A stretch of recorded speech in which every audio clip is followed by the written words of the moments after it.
नमस्कार। उत्तराखंड के हमारे खास बुलेटिन में आपका बहुत बहुत स्वागत है। मैं हूं आपके साथ दीपिका ओझा। चलिए बढ़ते हैं खबरों की ओर। उत्तराखंड विधानसभा को ई विधानसभा बनाने की कवायद शुरू हो गई है। विधानसभा अध्यक्ष रितु खंडूरी भूषण ने उत्तराखंड विधानसभा को गोवा और हिमाचल की तर्ज पर ई विधानसभा बनाने को लेकर बैठक की। इस बैठक में सूचना और विज्ञान प्रौद्योगिकी के अधिकारी और कई विधायक शामिल हुए। इस दौरान विधानसभा अध्यक्ष रितु खंडूरी भूषण ने कहा कि दूरसंचार के उपयोग के समय और श्रम की बचत होती है। इलेक्ट्रॉनिक प्लेटफॉर्म के माध्यम से ई विधानसभा का उपयोग करके अधिक संख्या से लोगों को समावेश करना आसान होता है। विधायकों के अलावा आम जनता को भी प्रक्रिया में भाग ले सकते हैं और अपनी अपनी राय रख सकते हैं। साथ ही उन्होंने कहा कि ई विधानसभा बनाने से कागज की बचत होगी। विधानसभा के कार्यों में बहुत से दस्तावेजों का उपयोग किया जाता है जिनका काफी खर्च आता है, लेकिन ई विधानसभा के माध्यम से ये दस्तावेज इलेक्ट्रॉनिक रूप से उपलब्ध हो सकते हैं।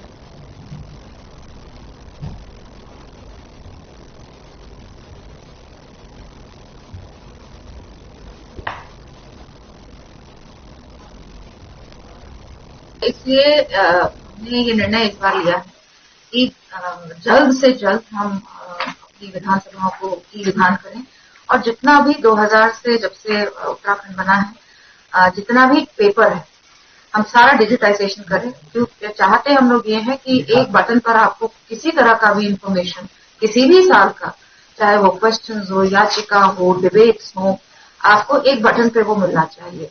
तो हम चाह रहे हैं कि क्योंकि यूपी ने अभी लास्ट जो किया है यूपी ने किया है, तो हमने ये निर्णय लिया कि उनको भी हम स्टडी करें। हिमाचल को तो हम लोग कर चुके हैं, उसको भी स्टडी करके बेस्ट टेक्नोलॉजी यूज करें। और दोनों हमारी जो विधानसभाएं हैं वहां पर अगला सत्र वो प्रयास ले रहे हैं।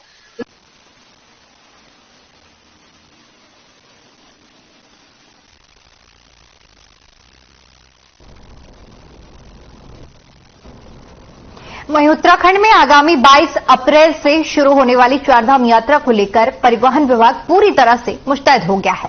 परिवहन विभाग ने चारधाम यात्रा में शामिल होने वाली गाड़ियों के लिए 3 अप्रैल से ग्रीन कार्ड का आवंटन शुरू किया है। इसके साथ ही सामान्य श्रद्धालुओं को वेबसाइट के माध्यम से ट्रिप कार्ड बनवाना होगा और केवल व्यावसायिक वाहनों के लिए ग्रीन कार्ड अनिवार्य किया गया है। लेकिन निजी वाहनों से चारधाम यात्रा पर जाने वालों को केवल ट्रिप कार्ड बनवाना होगा। परिवहन मंत्री चंदन रामदास ने बताया कि चारधाम यात्रा को लेकर परिवहन विभाग भी व्यवस्थाओं को मुकम्मल करने में जुटा हुआ है। चारधाम यात्रा के दौरान परिवहन निगम की 100 अतिरिक्त बसों का संचालन किया जाएगा। उन्होंने कहा कि इस यात्रा के लिए पुलिस विभाग, स्वास्थ्य विभाग और परिवहन विभाग की ओर से लगातार कवायद की जा रही है।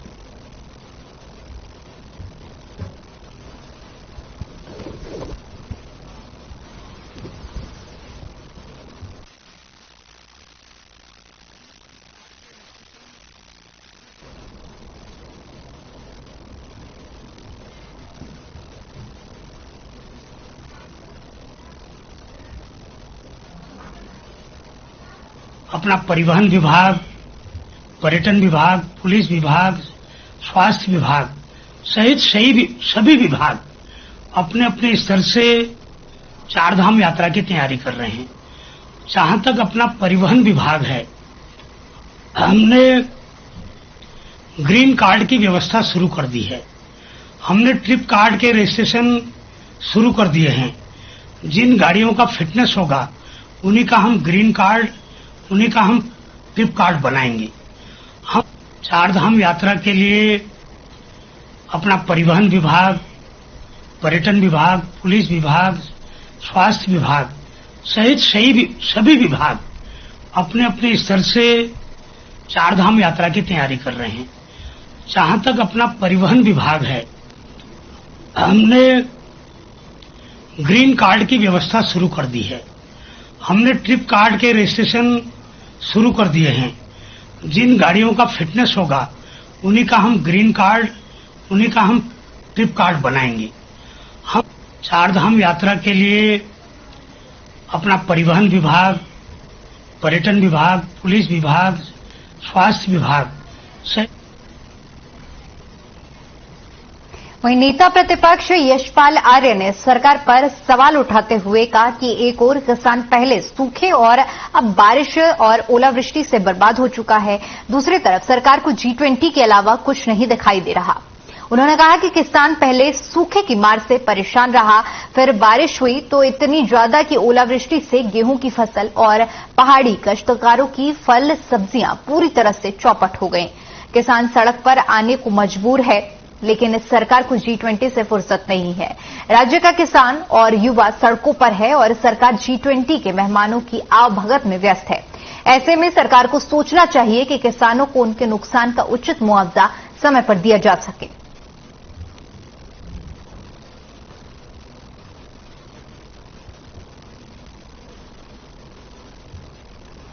कि सूखे की चपेट में पहले प्रदेश के किसान बागवान रहे हैं, अब बारिश की मार से गेहूं की फसल, जो हमारे बागवानों की जो फल हैं, वो सब सब्जियां हैं, वो सब तबाह हो चुकी हैं। लेकिन सरकार इस तरफ तो सुध ले नहीं रही, न कोई सर्वे हो रहा है। हाँ, G20 में ये लोग लगे हुए हैं, मेहमानों के आवभगत में लगे हुए हैं और यहाँ का किसान, यहाँ का नौजवान सड़कों पर उतरने को बाध्य है।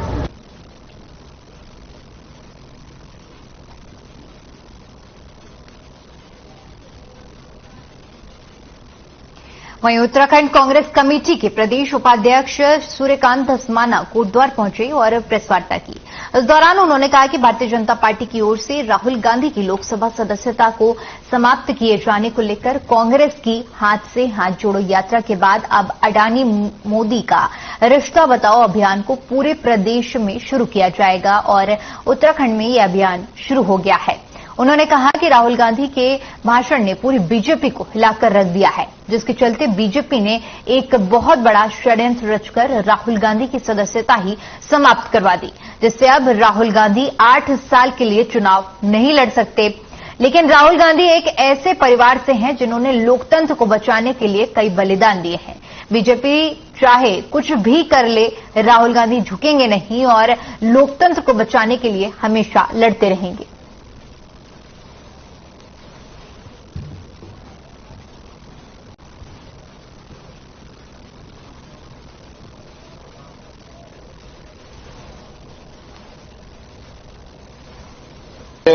पूरे देश में राहुल गांधी जी ने जिस प्रकार से भारत जोड़ो यात्रा और उसके बाद महामहिम राष्ट्रपति के अभिभाषण पर धन्यवाद प्रस्ताव, उसके बाद लंदन में इंग्लैंड में उनका भाषण, ये सारे विषय जिसमें पूरी भारतीय जनता पार्टी को हिला के रख दिया, मोदी सरकार को हिला के रख दिया और उसके बाद परेशान होकर के मोदी सरकार ने साजिश करके राहुल गांधी जी को बदनाम करने की जो कोशिश उनकी सारी असफल हो रही थी।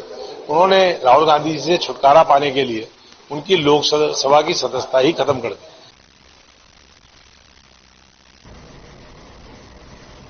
चलिए खबरों में आगे बढ़ते और बात करते हैं हरिद्वार की, जहां पर केंद्रीय गृह और सहकारिता मंत्री अमित शाह के दौरे में फेरबदल हो गया है। गृह मंत्री अब 30 मार्च को हरिद्वार आएंगे। बता दें कि अमित शाह गुरुकुल कांगड़ी यूनिवर्सिटी के दीक्षांत समारोह में शामिल होंगे। ऋषिकुल ग्राउंड में सहकारिता विभाग के उद्घाटन कार्यक्रम में शामिल होकर जनसभा को संबोधित भी करेंगे। साथ ही पतंजलि योगपीठ में चल रहे संन्यास दीक्षा कार्यक्रम में भी शिरकत करेंगे, जिसको मद्देनजर रखते हुए प्रशासन सुरक्षा व्यवस्था की तैयारियों में जुटा हुआ है।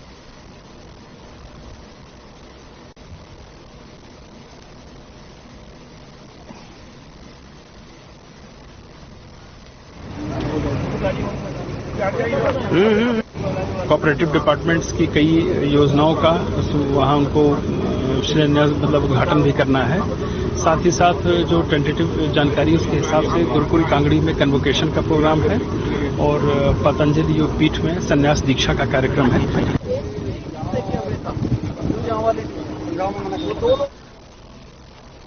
स्मार्ट सिटी देहरादून में जगह जगह अतिक्रमण के चलते जाम की स्थिति बनी रहती है। राजधानी में सब्जी मंडी से लेकर तमाम इलाकों में व्यापारियों ने अतिक्रमण कर रखा है, जिसके कारण शहर की ट्रैफिक व्यवस्था पूरी तरह से चरमरा गई है।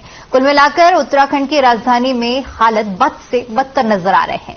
इसी पर जिलाधिकारी सोनिका ने बताया कि आबादी बढ़ रही है और जगह कम पड़ती जा रही है। इसको लेकर लगातार जगह जगह को चिन्हित कर ट्रैफिक व्यवस्था के साथ साथ अतिक्रमण को लेकर भी काम किया जा रहा है। जल्दी इसका निस्तारण कर लिया जाएगा और लोगों को इससे निजात मिलेगी।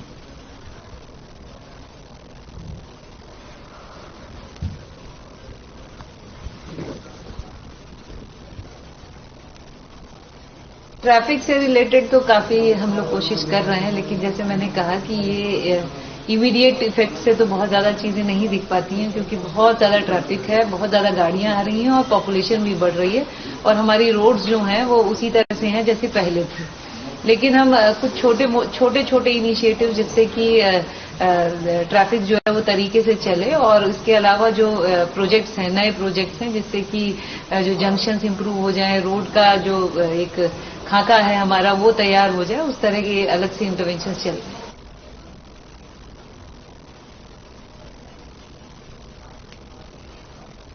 मुनि की रेती थाना क्षेत्र अंतर्गत चारधाम यात्रा को देखते हुए सड़क किनारे फुटपाथ पर पसरे अतिक्रमण को हटाने की कार्रवाई पुलिस ने शुरू कर दी है। पहले दिन फुटपाथ से दर्जनों अतिक्रमण को पुलिस ने हटा दिया। कई लोगों ने इसका विरोध किया, मगर पुलिस ने अतिक्रमणकारियों की एक न सुनी। एक के बाद एक अतिक्रमण हटाने की कार्रवाई हुई तो अतिक्रमणकारियों में हड़कंप मच गया। इंस्पेक्टर रितेश शाह ने बताया कि चारधाम यात्रा के दौरान सड़कों और फुटपाथ पर अतिक्रमण बिल्कुल बर्दाश्त नहीं किया जाएगा। फिलहाल एसएसपी नवनीत बुल्लर के निर्देश पर क्षेत्र में अतिक्रमण हटाने की कार्रवाई आज से शुरू कर दी गई है। भविष्य में अतिक्रमण न हो, इसके लिए निगरानी की जाएगी। इंस्पेक्टर ने अतिक्रमणकारियों को चेतावनी दी कि यदि दोबारा से फुटपाथ पर सामान रखा गया और दुकानें लगाने की कोशिश की गई तो उनके खिलाफ मुकदमा दर्ज कर कानूनी कार्रवाई की जाएगी।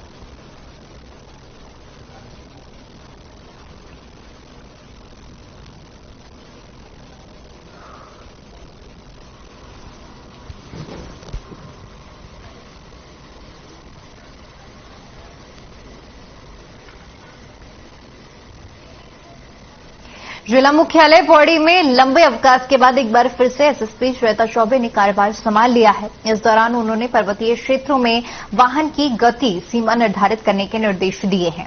उन्होंने अधिकारियों को यातायात व्यवस्था को सुधारने के साथ ही सड़क दुर्घटना की घटनाओं पर अंकुश लगाने को कहा। निर्धारित गति से तेज वाहन चलाने वालों के खिलाफ चालानी कार्रवाई पर अमल लाने की बात भी करी गई। अपर जिला अधीक्षक इलाईगिरी, क्षेत्राधिकारी सदर पौड़ी प्रेमलाल टमटा, सहायक संभागीय परिवहन अधिकारी निखिल शर्मा भी मौजूद रहे।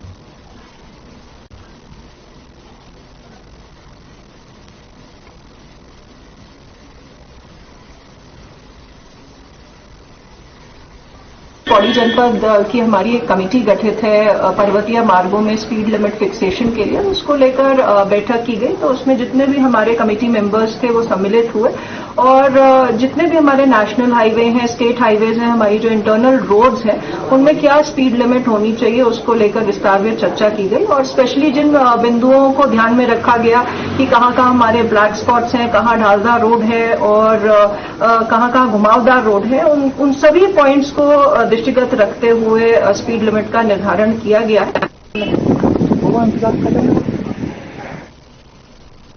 वहीं रामनगर के ग्राम टेढ़ा में आयोजित आपको बता दें कि 2 सगे भाइयों की गौशाला में अज्ञात कारणों से आग लग गई।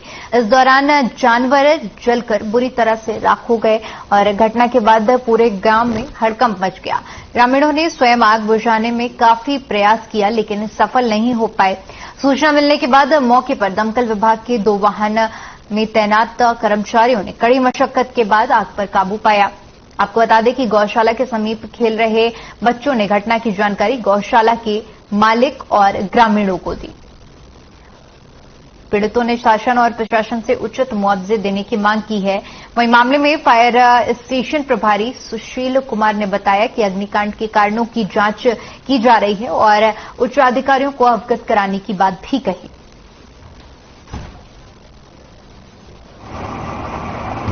सर, इसका हमें कुछ पता नहीं लग पा रहा है आखिर कैसे घटना हुई है।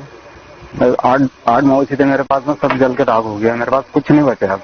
ये पता लगा कि जैसे यहाँ पर बच्चे खेल रहे थे, उन्होंने बताया तो जितनी देर में हम यहाँ पर पहुंचते थे इतनी देर में सब कुछ तबाह हो गया था। कोई मौका नहीं मिला किसी जानवर को बचाने का। 8 मवेशी थे मेरे इसमें। 8 जानवर मरे हैं और झोपड़ी जल गई 2 साल पूरी। और जैसे हमें सूचना मिली थी 112 से, तो हमने पहले अपनी एक गाड़ी भेजी, उसके बाद दूसरी गाड़ी हमारी वहाँ G20 में थी तो उससे भी मंगा लिया है।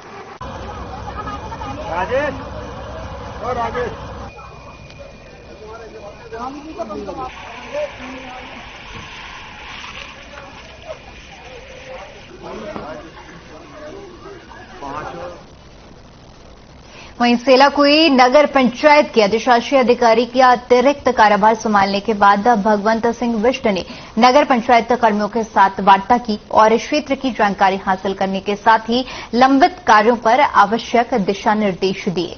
साथ ही साथ उन्होंने नगर पंचायत क्षेत्र का भ्रमण कर सफाई व्यवस्था का जायजा लिया, जहां जगह जगह कूड़े के ढेर और जलता हुआ कूड़े पर उन्होंने सख्ती से नियमों का पालन न करने वालों के खिलाफ कार्रवाई की बात कही।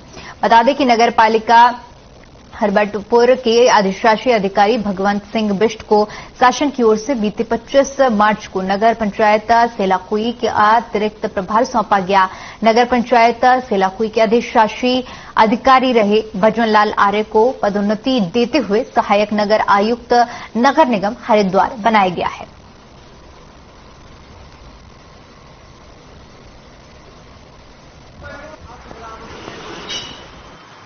शिकायतें आई थी जब कुछ लोग मुझसे मिलने आए थे कि क्षेत्र में कई जगह कूड़ा पड़ा हुआ है, तो मैंने कहा इसकी एक रियलिटी जानने के लिए ग्राउंड पर आना बहुत जरूरी है, क्योंकि यहाँ पे जीरो वेस्ट कंपनी के साथ टाइप हुआ है और उसकी जिम्मेदारी है कि वो हमारा जो सेलाकुई के अंतर्गत जहाँ जहाँ कूड़ा पड़ा रहेगा उस कूड़े को निस्तारित करेंगे।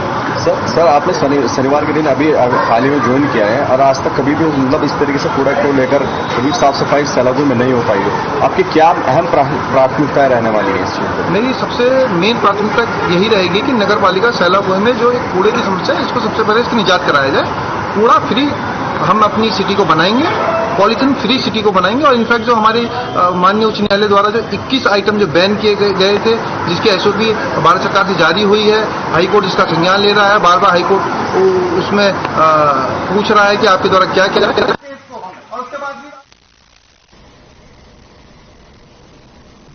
सीएम पुष्कर सिंह धामी ने सोमवार को मुख्यमंत्री कैंप कार्यालय से जोशीमठ की प्रभावित क्षेत्रों के लिए राहत सामग्री के वाहनों का फ्लैग ऑफ किया।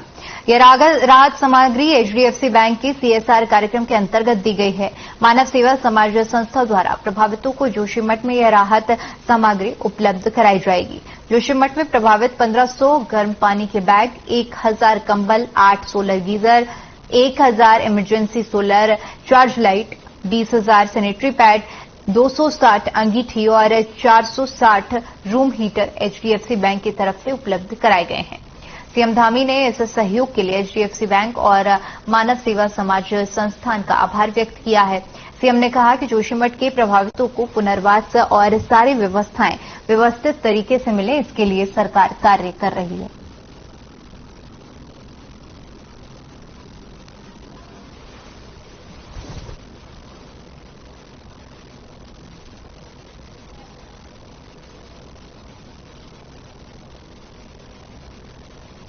वहीं प्रदेश में चारधाम यात्रा आगामी 22 अप्रैल से शुरू हो रही है। यात्रा की सभी तैयारियों को अंतिम रूप दिया जा रहा है। इसी सबके बीच मुख्यमंत्री पुष्कर सिंह धामी ने पर्यटन विभाग के साथ बैठक की और बताया कि चारधाम यात्रा को लेकर काफी पहले से ही तैयारियां शुरू की गई हैं और सुव्यवस्थित यात्रा के लिए सभी प्रयास किए जा रहे हैं। सभी विभागों से लगातार कोऑर्डिनेशन किया जा रहा है। साथ ही चारधाम यात्रा महापंचायत की तमाम आशंकाओं को लेकर कहा कि चारधाम यात्रा महापंचायत की जो मांगे हैं उसको तहत बाजार से आने वाले लोगों को सभी सुविधाएं मुहैया हो सकें, उसी के तहत काम किया जा रहा है। साथ ही बताया कि 22 अप्रैल अक्षय तृतीया पर दिन में 12:41 पर यमुनोत्री धाम के कपाट खुल जाएंगे और वहीं बद्रीनाथ के कपाट 27 अप्रैल और केदारनाथ धाम के कपाट 25 अप्रैल को खोले जाएंगे। इसको लेकर चारधाम यात्रा की तैयारियां 15 अप्रैल तक पूरा करने के निर्देश दिए गए हैं।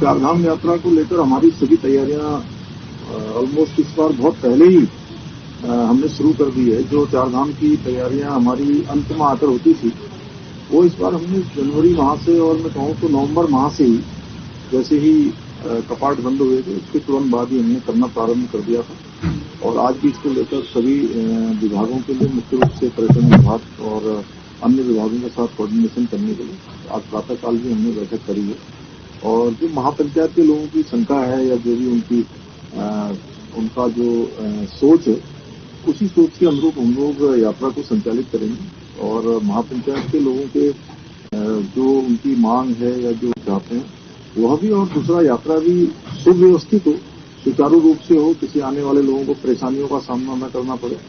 अत्यधिक जो दबाव होता है उस दबाव को भी ठीक प्रकार से नियंत्रित करना है, सभी पहलुओं को ध्यान में रखते हुए काम करना है।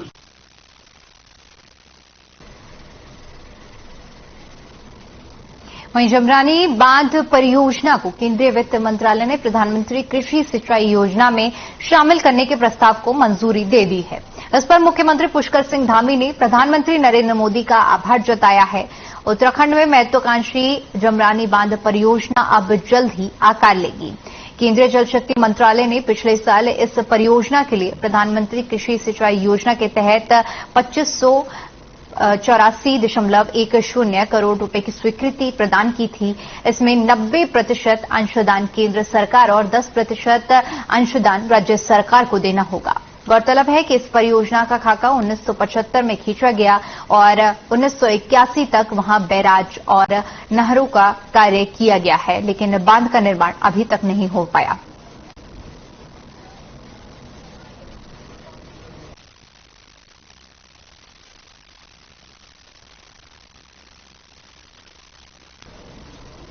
तो वहीं जमरानी बांध परियोजना को जल्द ही आकार दिया जाएगा। आपको बता दें कि पीएम कृषि सिंचाई योजना के तहत इसको आकार दिया जा रहा है और स्वीकृति दे दी गई है, जिसको लेकर आपको बता दें कि सीएम धामी ने पीएम मोदी का आभार भी जताया है।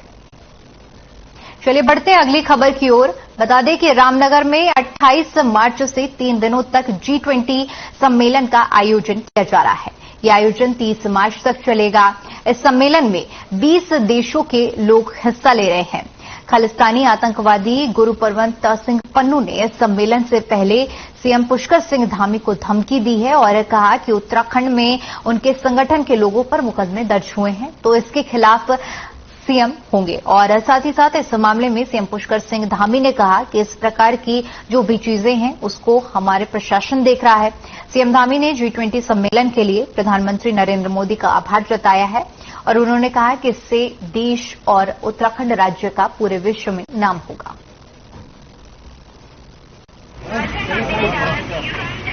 ये जो भी इस प्रकार की चीजें हैं उसको हमारा प्रशासन देख रहा है, सभी को अलर्ट मोड में रखा गया है और बैठक की सारी तैयारियां बहुत अच्छी हो रही हैं और हम आदरणीय प्रधानमंत्री जी का धन्यवाद करते हैं कि उन्होंने हमारे राज्य को एक नहीं, दो नहीं, बल्कि 3 बैठकें G20 की दी है। और जो सबसे पहली अहम बैठक जो रामनगर में होने जा रही है वो PSC लेवल की बैठक है, राउंड द टेबल बैठक हो रही है। निश्चित रूप से इस बैठक के होने से हमारा देश, हमारा प्रदेश देश दुनिया में जाएगा और संपूर्ण विश्व जो है भारत के साथ साथ उत्तराखंड को भी जाएंगे।